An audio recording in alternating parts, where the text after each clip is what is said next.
Hello and welcome to At the Movies, Season 3, Episode 6, The Host. Yes, we already filmed this review and I've lost it, unfortunately, so we have to do it all over again. Only this time, hopefully we'll keep it shorter because it was like 20 minutes or something. So, The Host. Do you want me to explain the plot of The Host? Yeah. Already done this once. I know, okay. And I think I explained it last You did. time. The Host, Stephanie Meyer book. Far superior to the Twilight books. I've read it and I enjoyed it a lot. The story is set in Earth. Well, of course it's set in Earth, but I mean it's a sci-fi set on Earth. It's kind of in the future. These aliens have come down. It's my Batman USB stick. Some aliens have come down to Earth and they're taking over, and they're these little silver just threads basically, and they go into the back of the neck of a human and they take over the body. And hence the term The Host. And so there are humans who are left there, like, you know, on the outskirts and stuff, trying to avoid these aliens and stuff. And the main character, Melanie. Strider. I had problems saying Melanie in the review that we did before.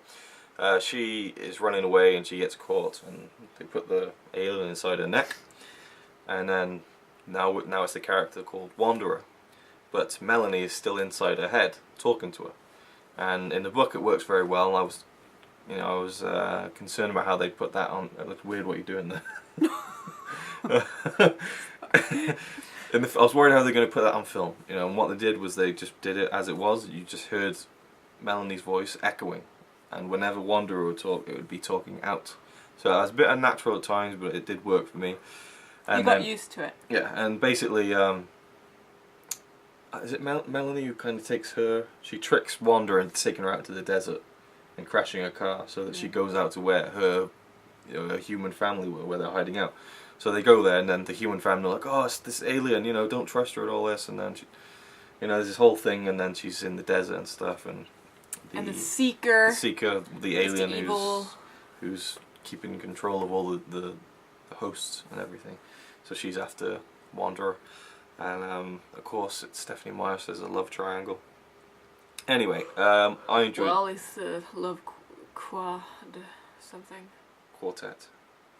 Yeah.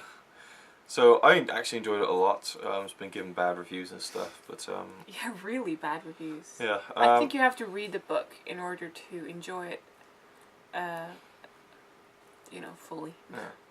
But even the book, I thought, is this going to make a good film? Is it going to make an interesting film? And they stuck to the book pretty much exactly. They added in more of the Seeker kind of trying to find them, because you don't see that in the book. You're purely at the perspective of Wanderer. So I like that, because you weren't sure what was happening with the Seeker, but in the film we see that she's constantly on the track and trying to find out where she is. I enjoyed little things like they go to this store to not steal food. Basically, because the hosts have taken over all of the humans, there's no money and all this kind of thing. It's like a perfect world, and you just go to a store and you just take stuff and you don't pay for anything. And all like the items in the store are just labelled with just blank pieces of paper and just like beans, and picking hair out. And the name of the store, I think, is just Store. I thought that was pretty funny. Yeah. And how medicine and all other stuff is like heal or... Yeah, they've got like futuristic medicine and stuff, and no one dies, it's all just completely perfect life, but all kind of aliens inside human bodies. And so... They can die. Well, I guess so, where they've got, like, they could heal pretty much anything. You're on the brink of death and it's all just a spray, done. Trying to think. I mean, I like the cinematography. People have said that was bad. I don't understand that. At least, if anything, I think the film looks very good. You can criticize. Pretty, you in a way. You can criticize the story all you want, but I think it was shot very well. And it was by the guy who made In Time, which we really loved. But yeah, I would give. I can't remember what I gave the film originally, but maybe a 8, 7 out of 10, I'd say. It was good. It was pretty good. I really like the acting from Saoirse Ronan. That's how you pronounce her name. Really? She's an Irish actress, and she's been in a few films. I haven't seen her before. She did a very good job of kind of playing two parts, which is a really difficult thing to do, I think. And there's a shot near the end where the camera is just zooming in on her. She's lying down on the table and the camera's zooming down on her. and she's looking right at the camera, and it's like a 2 or 3 minute shot, and she's like kind of almost crying and stuff, and doing this scene with herself.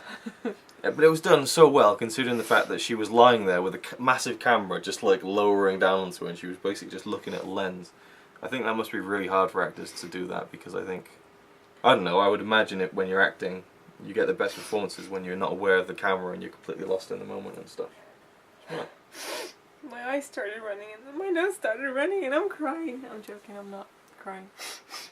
I just started. You got hay fever or sniffling. something? No. It's fine, keep talking. Weird. Anyway, I was impressed with her acting. The 2 love interests, yeah, not so much. The guy who plays Uncle Jeb was good. And yeah, it was a pretty good film, I would say. Your thoughts, come on. Oh, jeez. What you said. Oh, come on, you got to contribute. Well, it's already been 5 minutes. So? Music was great. Yes, the music was awesome. A lot. Enjoyed that a lot. I loved some of the shots were really nice. They had a nice place to work with. It was pretty much what I imagined when I read the book. If you haven't seen the movie yet, if you're ever going to see it, really try and read the book first, because I don't think you're going to like the movie if you don't. People just, basically they just put Stephenie Meyer like onto the Twilight. Oh, we hate her, just like they hate Kristen Stewart and they hate Robert Pattinson and they hate Taylor Lautner and they hate Twilight. It's like Justin Bieber. It's popular to hate it. It's stupid. It's weird how popular it is, yet so many people hate it, isn't it? Yes. Her books are really, really, really good. I think she is great. It's simple. By all means, if you don't like simple, go and read Stephen King. Jesus. Stephen King. It's simple, it's emotional, it's real. Well, it's not realistic, but you know, you're inside someone's head in a way, so you manage to put yourself into the story a lot better than if you read, for example, Stephen King. Because, you know, that's like ghost stories and shit. And psycho stuff. It's not comparable at all, I'm just saying, you know, don't hate her. The host is really good. It's a well-written book. And all that. What would you rate the film? I love how she's, you know, gotten out of her comfort zone, it seems like, with her vampire lovey-doveys. Having said that, since they followed the book so well, like, it's more or less almost just like the book, that's why I actually managed to enjoy the movie a lot more. So,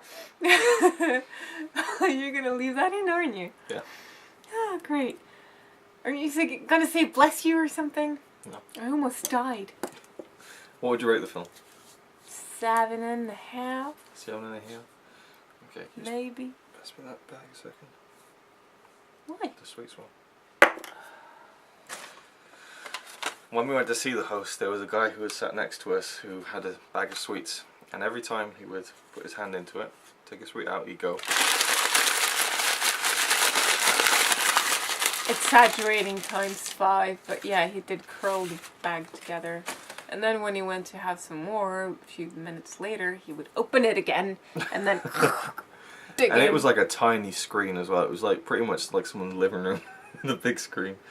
Okay, maybe not, but it was a very, very small, tiny room, and there was like hardly anyone there, and he had to sit right next to us, didn't he? Go to the dictionary, look up exaggeration, and you will find his picture. Hey, you were complaining about it too, and you it's were saying like someone's living room, really? You were saying how tiny maybe it Bill was. Murray's. Okay, it was like Bill Murray's living room. It was like Bill Murray's movie theater, yeah. The one that you see in that zombie movie, Zombieland. Okay, 7 out of 10, 7.5 out of 10. Anything more to add on the host? You get used to it. You get used to it. If you're gonna watch nice it, endorsement, just bear with it and you'll get more used to it. Okay, thanks for watching.